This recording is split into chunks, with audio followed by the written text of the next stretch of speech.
Finales de los años 70. La televisión cambió para siempre. Una mujer corre más rápido que un automóvil, distingue un susurro a cientos de metros de distancia y dobla barras de acero con la mano desnuda. No era simple ciencia ficción. Era una ruptura cultural, un sacudón en la conciencia colectiva. La Mujer Biónica se estrenó en enero de 1976 y conquistó pantallas en decenas de países de inmediato. En varios mercados internacionales, el programa alcanzó cifras de audiencia excepcionales para una serie de ciencia ficción, y el primer episodio fue el más visto de la semana en distintas regiones. A lo largo de 3 temporadas y 58 episodios, el elenco que le dio vida al show tuvo destinos tan fascinantes como la propia historia.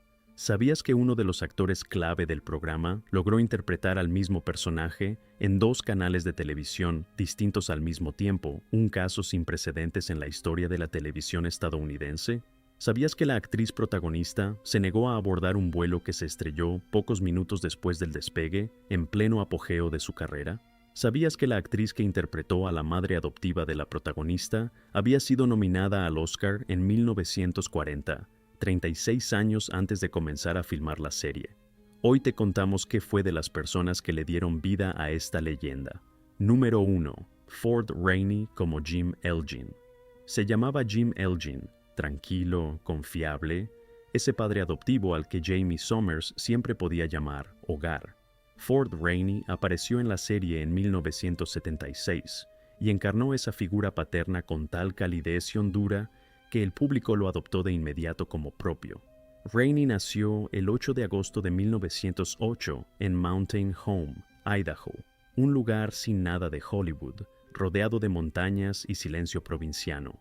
De niño era tímido hasta el dolor, pero halló una salida en las obras escolares. Esa contención interior fue, con el tiempo, lo que lo convirtió en el intérprete ideal para los roles de carácter. Antes de poder vivir plenamente de la actuación, desempeñó los más variados oficios: talador, empleado de líneas eléctricas, carpintero. Fue a Nueva York a estudiar con el legendario Michael Chekhov. Sirvió en la Guardia Costera de los Estados Unidos durante la Segunda Guerra Mundial. Luego se trasladó a California, donde ayudó a fundar el Ojai Valley Players junto al actor Woodrow Chambliss, y actuó en su primera película en 1949.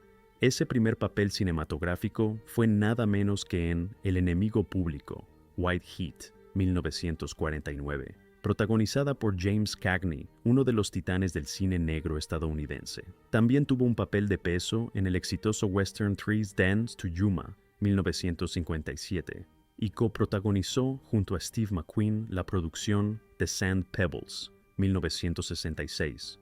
En su 90º año todavía subía al escenario a interpretar a Giles Corey en El Crisol, en el Theatricum Botanicum de Topanga, California, un teatro fundado por su amigo, el fallecido Will Geer.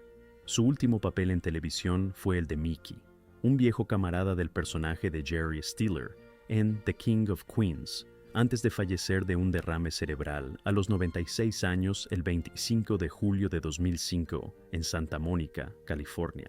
Sus restos descansan en el cementerio Westwood Village Memorial Park de Los Ángeles. En mayo de 2012, su hijo Robert, quiropráctico de 54 años, fue hallado asesinado en su consultorio de Los Ángeles.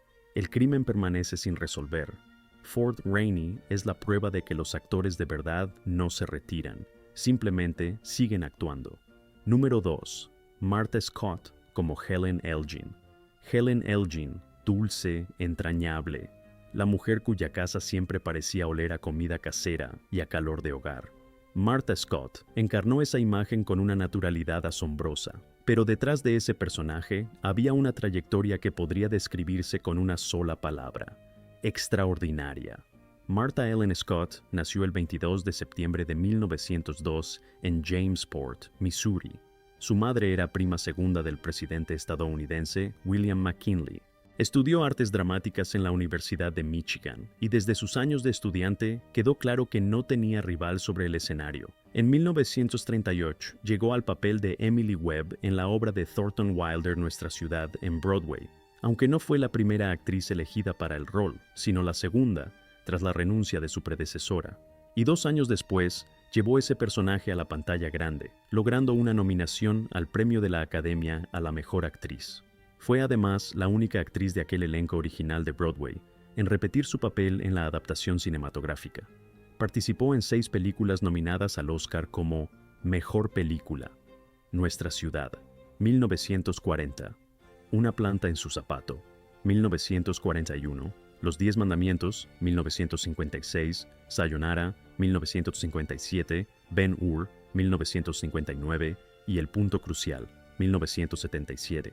De todas ellas, la única ganadora del premio fue Ben-Hur. Interpretó a la madre de Charlton Heston en esas 2 grandes producciones épicas, y también fue su esposa en 2 ocasiones sobre el escenario. Le ofrecieron el papel de Mary Hatch Bailey en Qué bello es vivir, 1946, pero lo rechazó.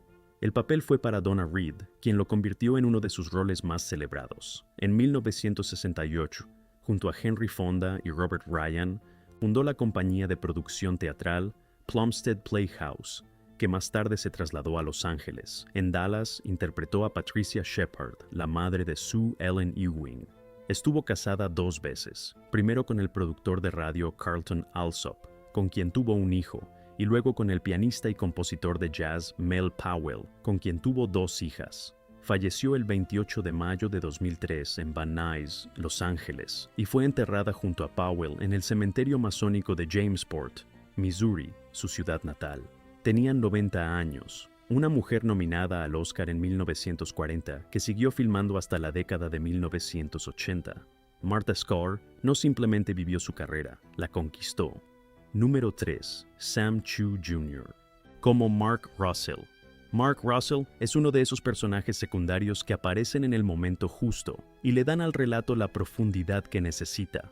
Sam Chu Jr. interpretó ese papel en varios episodios clave de la serie, entre ellos Brainwash, Doomsday is Tomorrow y Kill Oscar.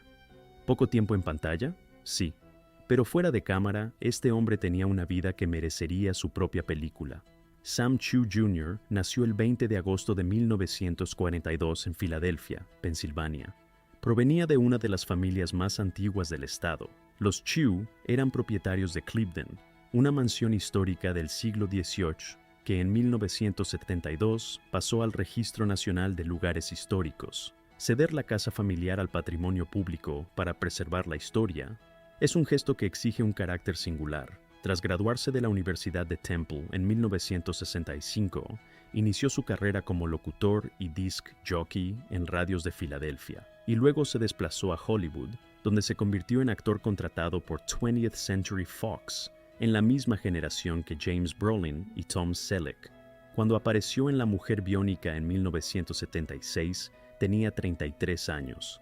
Su trayectoria televisiva abarcó decenas de producciones: El Crucero del Amor, Dinastía, 8 es suficiente, Canon, Mannix, Barnaby Jones. Obtuvo notoriedad por interpretar en distintas ocasiones a 2 figuras de la historia política estadounidense, John F. Kennedy y Robert Kennedy, lo que le exigió no solo parecido físico, sino una comprensión genuina del peso histórico de ambos personajes.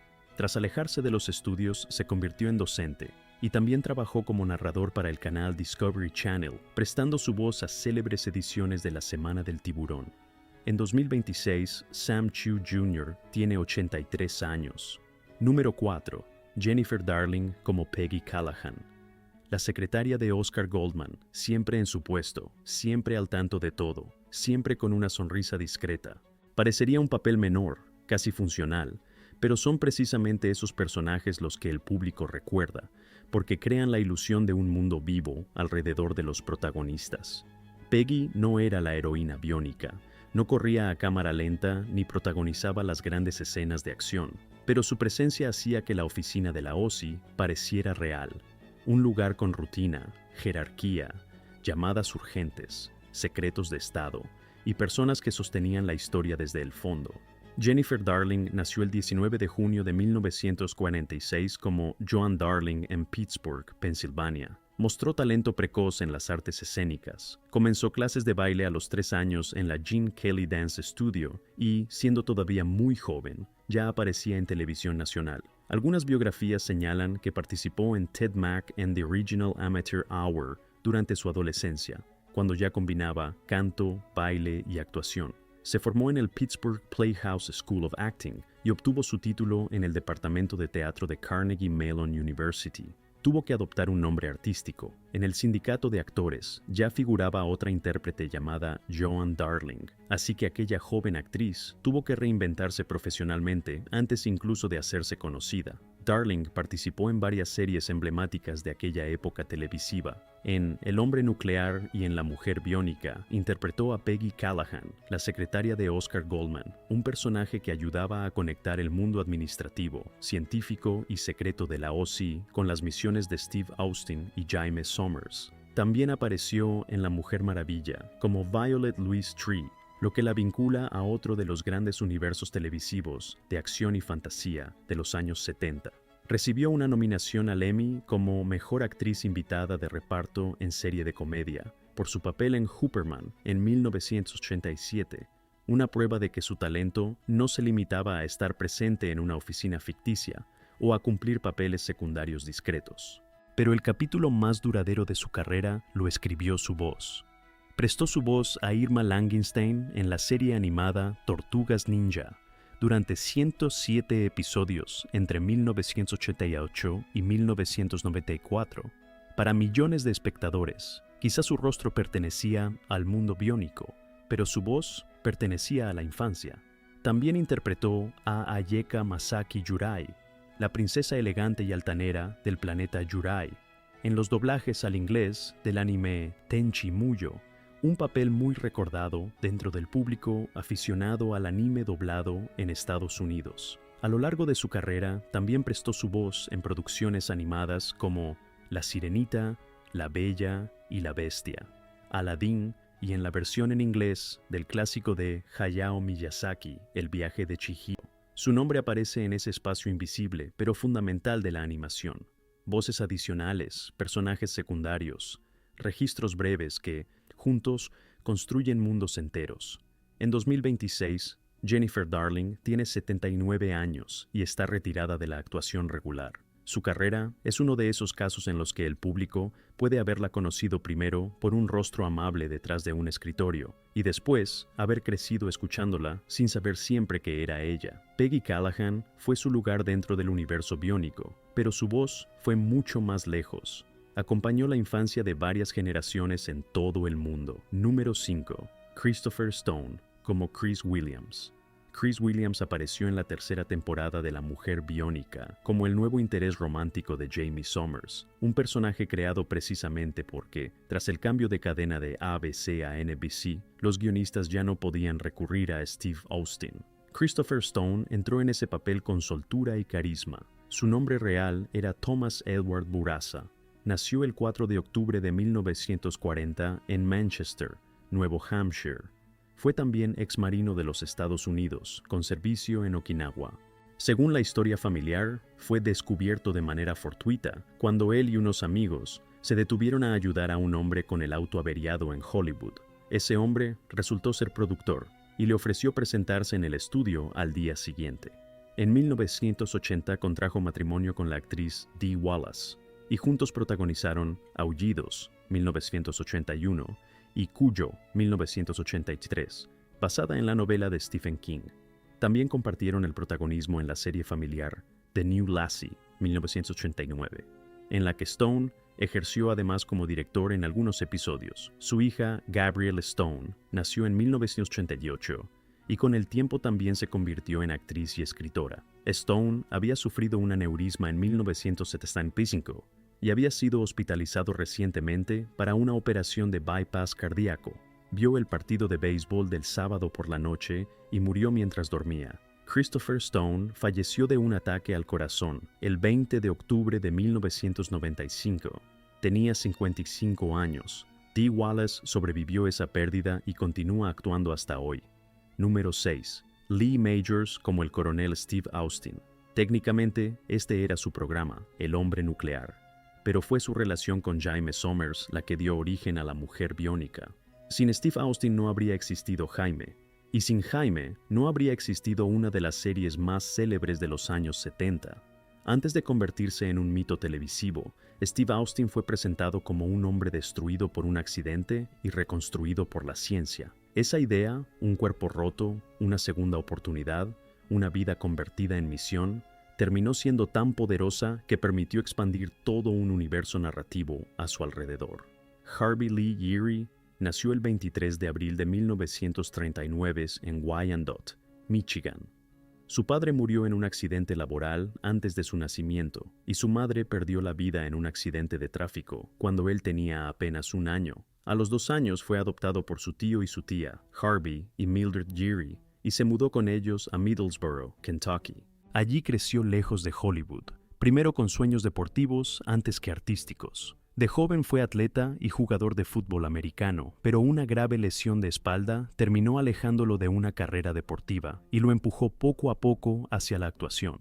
Más adelante adoptó el nombre artístico Lee Majors, principalmente en homenaje a Johnny Majors, jugador y futuro entrenador de fútbol americano de la Universidad de Tennessee, a quien admiraba desde joven. También se ha contado que en Hollywood algunos tenían dificultades para pronunciar su apellido real, Geary, lo que reforzó la necesidad de un nombre más directo y memorable. Majors fue elegido entre más de 400 jóvenes actores, incluido Burt Reynolds, para el papel coprotagonista de Heath Barkley en la nueva serie western de ABC El Gran Valle, que contaba con Barbara Stanwyck como estrella principal. Aquel papel fue su gran puerta de entrada a la televisión nacional. Su mentora en la actuación fue precisamente Barbara Stanwyck, a quien siempre recordó como una figura decisiva, no solo por su talento, sino por su disciplina profesional.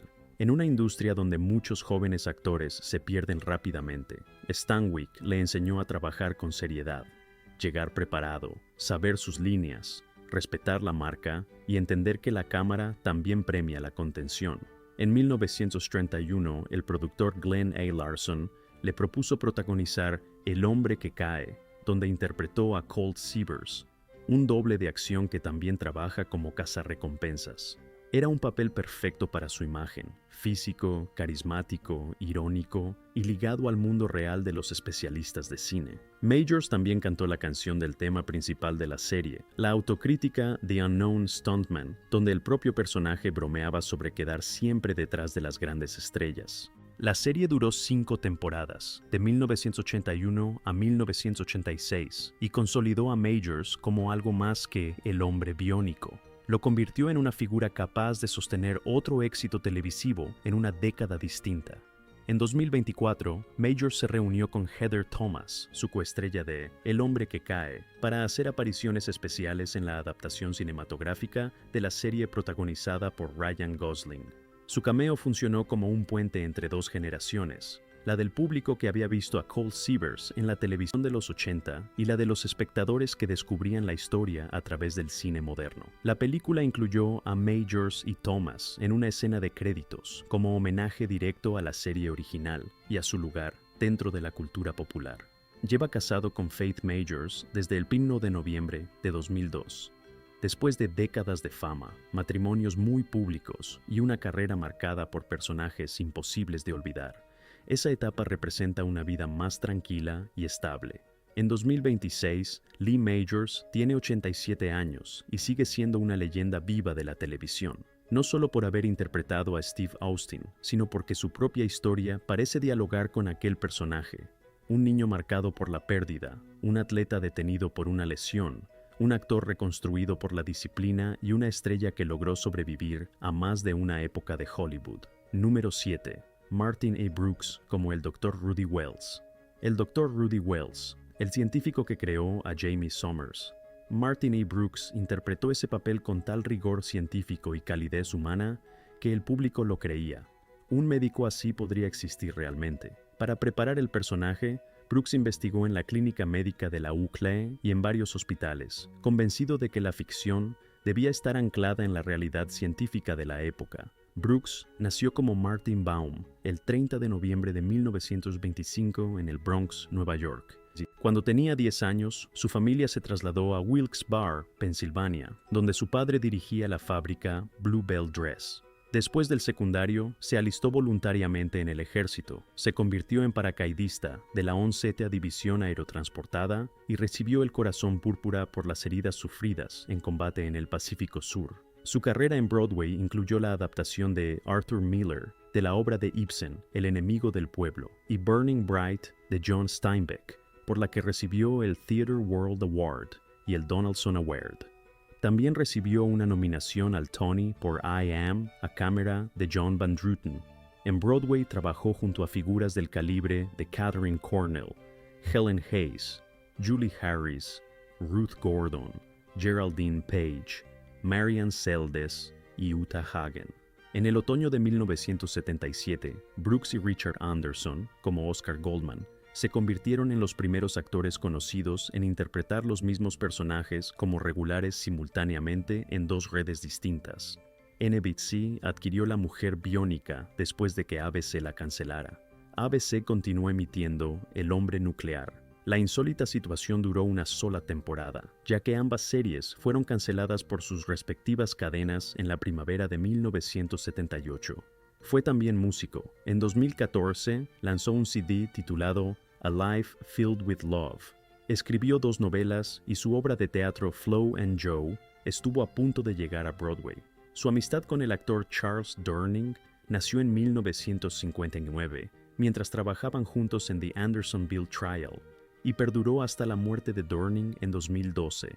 Brooks falleció el 7 de diciembre de 2015 de causas naturales en su hogar de Studio City, Los Ángeles. Tenía 90 años y había cumplido su aniversario tan solo una semana antes. Lindsay Wagner escribió en su sitio web: "Mi amigo y colega Marty E. Brooks se fue ayer. Qué alegría fue conocerlo y trabajar con él". Número 8. Richard Anderson como Oscar Goldman. Oscar Goldman, el jefe, el supervisor, el que asigna las misiones y se quita los lentes en el momento de mayor tensión dramática. Richard Anderson construyó ese personaje con tanta precisión y convicción que la empresa Kenner llegó a producir una figura de acción de Goldman con un maletín explosivo que detonaba si se abría incorrectamente. Richard Norman Anderson nació el 8 de agosto de 1926 en Long Branch, Nueva Jersey. Se crió en Los Ángeles y comenzó a actuar en obras escolares. Tras 2 años en el ejército durante la Segunda Guerra Mundial, estudió en el Actors Laboratory de Los Ángeles. Su carrera en Hollywood comenzó como mensajero en la MGM y su filmografía abarca más de 180 roles entre cine y televisión a lo largo de 6 décadas. Sus 2 matrimonios son dignos de una novela aparte. Su primera esposa fue Carol Lee Ladd, la hijastra del actor Alan Ladd. Su segunda esposa fue Catherine Thalberg, hija de la actriz Norma Shearer y del mítico productor de la MGM Irving Thalberg. Colaboró con el director John Frankenheimer en la película de ciencia ficción Seconds, 1966, con Rock Hudson, y también protagonizó Los 7 días de mayo, 1964, con el guión de Rod Serling. Tras el final de las series, Anderson produjo los telefilmes de reunión. También fue determinante en el casting de Sandra Bullock como la nueva biónica en Bionic Showdown, 1989.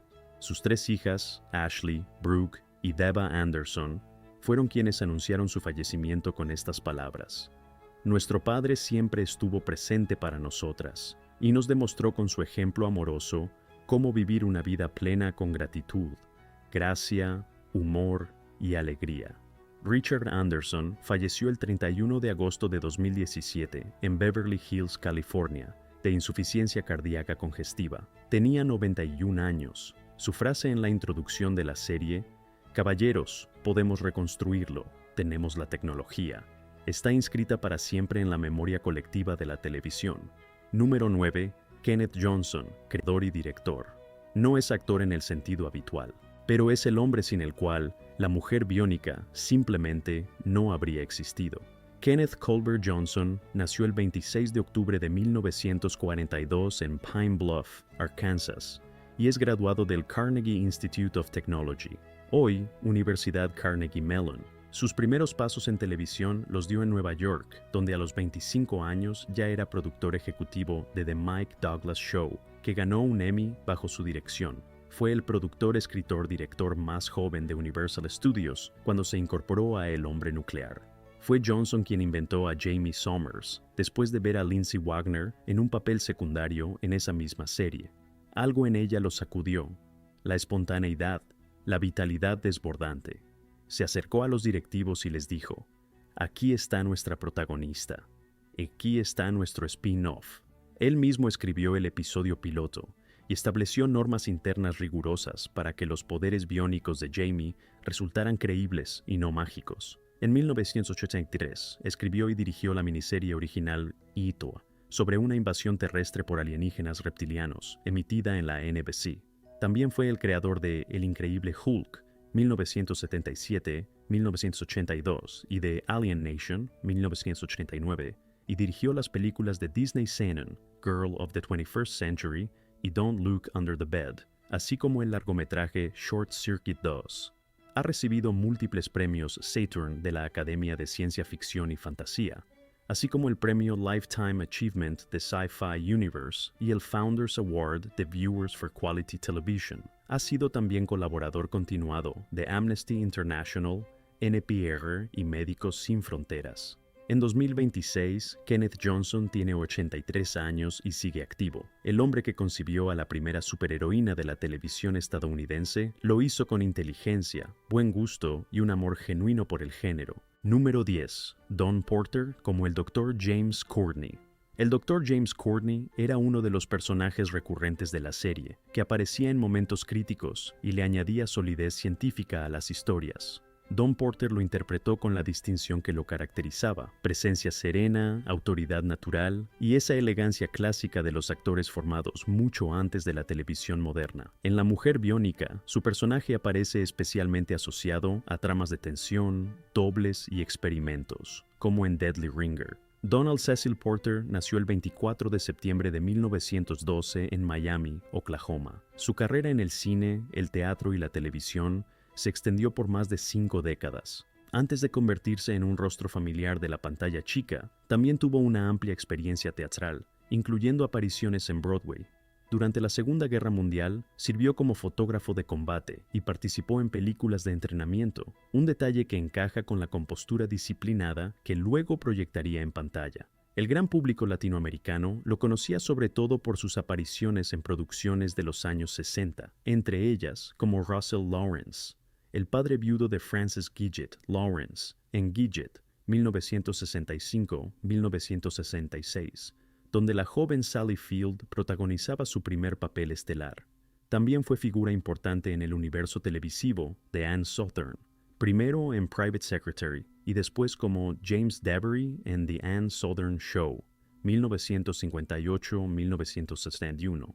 Ese tipo de papeles, jefes, padres, hombres de autoridad, encajaba perfectamente con su estilo, firme, correcto y siempre creíble. Cuando participó en La Mujer Biónica entre 1976 y 1977, Don Porter tenía 63 y luego 64 años. Para entonces ya era un veterano absoluto de la industria, de esos actores que podían entrar en una escena y hacer que todo pareciera más serio solo con su presencia.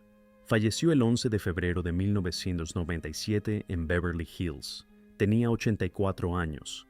Dejó atrás una carrera larga, discreta y muy sólida dentro de la televisión estadounidense. Número 11. Christian Jutner como Teddy Teddy, el pequeño vecino que se convirtió en una parte inesperadamente cálida del universo de La Mujer Biónica. Su presencia le añadía humanidad y ternura a la serie. En medio de misiones secretas, tecnología biónica y amenazas extraordinarias, Teddy representaba algo mucho más simple, la vida cotidiana alrededor de Jaime Sommers. Christian Jutner interpretó ese papel en varios episodios y fue uno de los pocos actores infantiles del programa. Christian Jutner nació el 20 de mayo de 1964 en Pomona, California. Cuando apareció en la serie en 1976, tenía apenas 12 años. Además de La Mujer Biónica, apareció en series muy populares de la televisión estadounidense de la época, como Embrujada, Emergency, Wonder Woman, Lou Grant y Alice.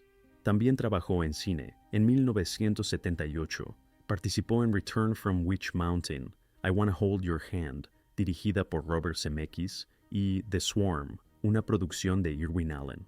Tras concluir su etapa como actor infantil, se alejó poco a poco de la vida pública. Su última aparición acreditada llegó a comienzos de los años 80 y después tomó un camino muy distinto al de Hollywood.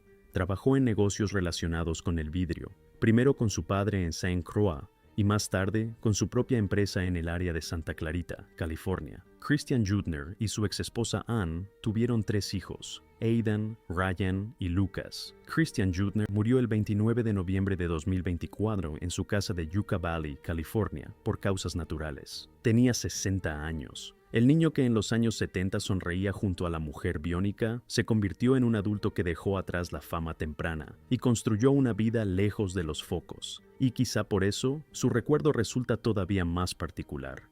Una presencia breve, cálida y silenciosa dentro de una serie que muchos siguen recordando décadas después.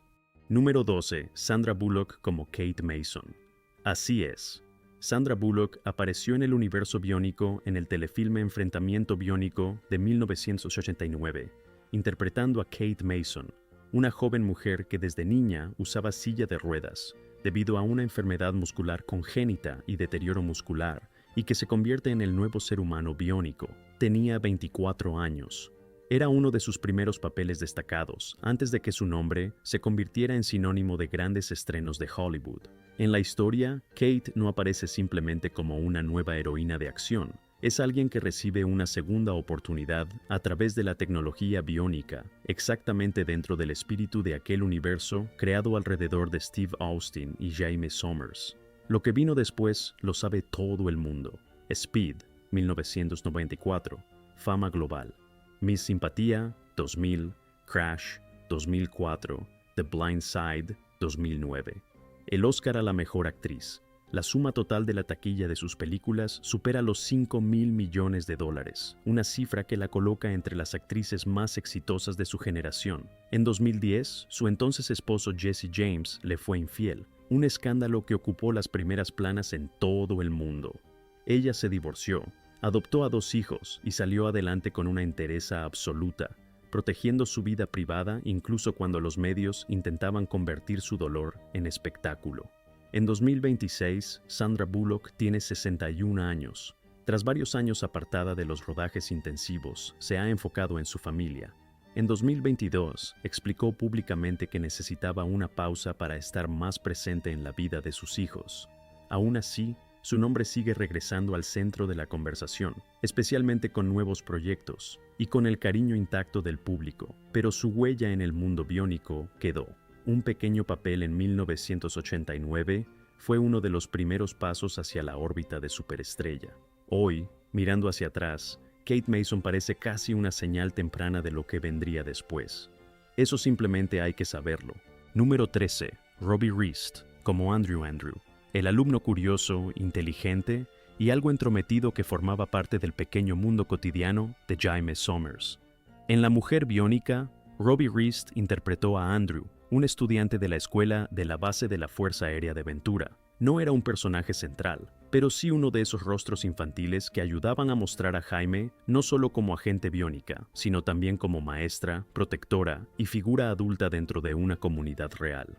Robbie Rist nació el 4 de abril de 1964 en La Mirada, California, con el nombre de Robert Anthony Rist. Cuando apareció en La Mujer Biónica en 1976, tenía unos 12 años. Su personaje, Andrew, aparece acreditado en varios episodios de la primera temporada, entre ellos Angel of Mercy, Claws y Canyon of Death. Era descrito como un estudiante rubio, con gafas, muy despierto y atento a lo que ocurría a su alrededor. Pero Robbie Rist ya era reconocible para el público estadounidense incluso antes de entrar en el universo biónico. En 1974 interpretó a Cousin Oliver en la última temporada de The Brady Bunch, un personaje que quedó grabado en la memoria de la cultura pop televisiva. También apareció en The Mary Tyler Moore Show como David, el hijo adoptivo de Ted y Georgette Baxter, y trabajó en otras series de los años 70, convirtiéndose en uno de esos actores infantiles que parecían aparecer en todas partes durante aquella época. Con los años, su carrera tomó una dirección distinta y muy duradera: la voz. Robbie Rist se hizo especialmente conocido por prestar la voz a Michelangelo en las 3 películas de imagen real de Teenage Mutant Ninja Turtles de 1990, 1991 y 1993. También trabajó como actor de doblaje en producciones animadas, videojuegos y anime, incluyendo personajes como Choji Akimichi en el doblaje inglés de Naruto. Además, desarrolló una carrera como músico y compositor, participando incluso en la música relacionada con la franquicia Sharknado.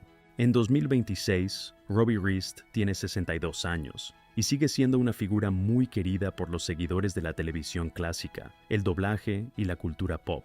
Para algunos siempre será Cousin Oliver, para otros la voz de Michelangelo, y para los fans de La Mujer Biónica, queda como Andrew, aquel niño de gafas que, por unos episodios, le dio a la vida de Jaime Sommers un pequeño toque de escuela, normalidad y memoria cotidiana. Número 14. Lindsay Wagner como Jamie Sommers. Y aquí llegamos a ella, a la razón por la que todo comenzó. No solo al personaje que convirtió una aparición invitada en una serie propia, sino a la mujer que le dio alma a una idea que podía haber sido simplemente ciencia ficción de los años 70. Jaime Sommers no funcionó solo porque era biónica, funcionó porque Lindsay Wagner la interpretó como una persona real, vulnerable, luminosa, fuerte sin perder humanidad. Lindsay Jean Wagner nació el 22 de junio de 1949 en Los Ángeles, California. Tras el divorcio de sus padres, su madre volvió a casarse y la familia se mudó a Portland, Oregón, donde Wagner se graduó en el Instituto David Douglas High School. La infancia fue difícil.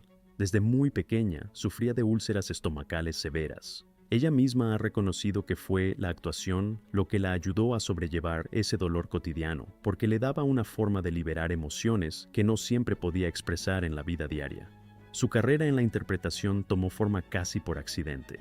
Había sido niñera habitual de los hijos del actor James Best, y fue él quien le recomendó asistir a sus clases de interpretación. En 1971, firmó contrato con Universal Studios. Su verdadero giro llegó en 1975, cuando fue invitada a interpretar a Jaime Sommers en un episodio de 2 partes de El hombre nuclear. La intención original era que el personaje muriera. Sin embargo, la respuesta del público fue tan arrolladora que el estudio dio marcha atrás. La muerte de Jaime fue explicada como una tapadera de su recuperación secreta, y en enero de 1976, La Mujer Biónica se estrenó como serie independiente. La serie duró 3 temporadas, de 1976 a 1978, pero su impacto fue mucho mayor que su duración. Jaime Sommers se convirtió en una de las primeras grandes heroínas de acción de la televisión estadounidense. Wagner ganó el Emmy en 1977 por actuación destacada de actriz principal en serie dramática por su trabajo en La Mujer Biónica. Fue también el primer Emmy de ese tipo otorgado a un actor o actriz en una serie de ciencia ficción. Fue además la actriz más joven en ganar ese premio en esa categoría, hasta que Jodie Comer lo ganó en 2019, seguida por Zendaya en 2020. Ese premio fue importante no solo para ella, sino para todo el género. Demostraba que una serie fantástica, con elementos de acción y tecnología, también podía sostener una interpretación dramática reconocida por la industria. En enero de 1976, Wagner fue la conductora en un accidente de auto en el que su entonces novio, el actor Michael Brandon, iba de pasajero. Brandon sufrió una lesión grave en un ojo, y Wagner recibió un corte profundo en el labio superior, que le dejó una pequeña cicatriz permanente.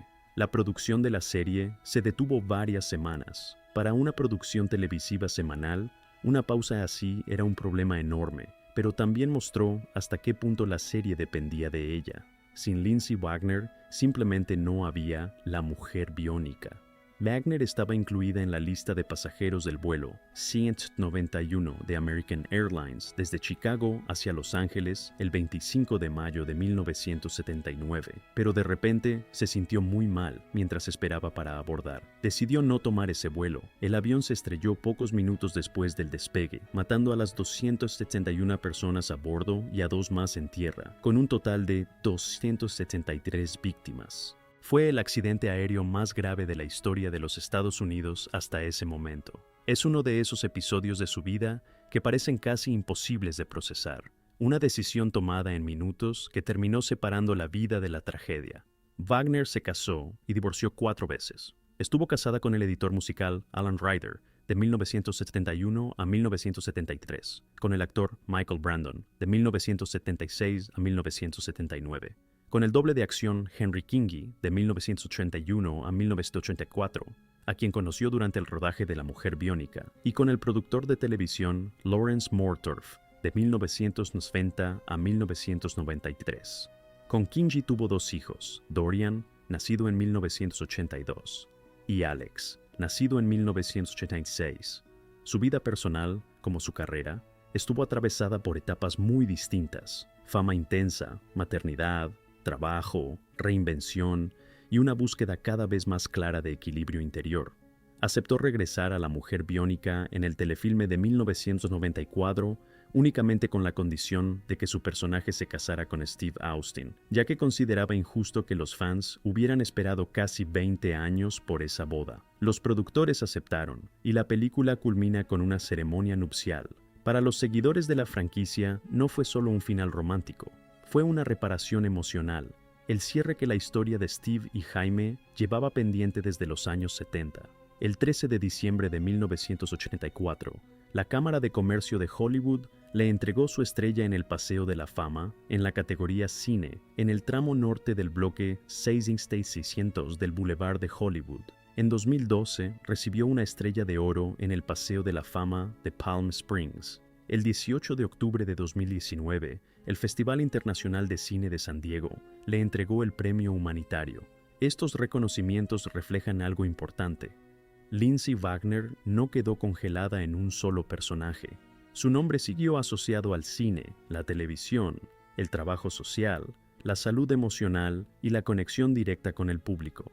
En 2026, Lindsay Wagner tiene 76 años. Sigue activa. Participa en encuentros con fans, dirige seminarios y retiros de meditación y crecimiento personal, y habla con frecuencia sobre conciencia, sanación emocional y equilibrio interior. La mujer que a los 26 años se convirtió en la primera gran superheroína de la televisión estadounidense, hoy, a los 76, enseña a las personas a encontrar la paz dentro de sí mismas, y quizá por eso su historia tiene tanta coherencia. De Jaime Sommers a Lindsay Wagner, siempre hubo una misma idea en el centro: fuerza, sensibilidad y supervivencia. Jaime Sommers era biónica. Lindsay Wagner es real. Esta es la historia de las personas que crearon La Mujer Biónica. Algunos se fueron demasiado pronto. Otros vivieron hasta una edad avanzada sin dejar de trabajar. Otros encontraron su lugar más allá de los estudios de grabación, en la enseñanza, en la escritura, en el silencio de una vida común. Pero lo que crearon juntos entre 1976 y 1978 los sobrevivió a todos. La Mujer Biónica sigue repitiéndose en pantalla, se la cita, se escriben libros sobre ella y se ruedan documentales. Porque decía algo importante, que la fuerza no es solo metal y cables, sino también voluntad, compasión y el deseo de seguir siendo humano, incluso cuando te han transformado.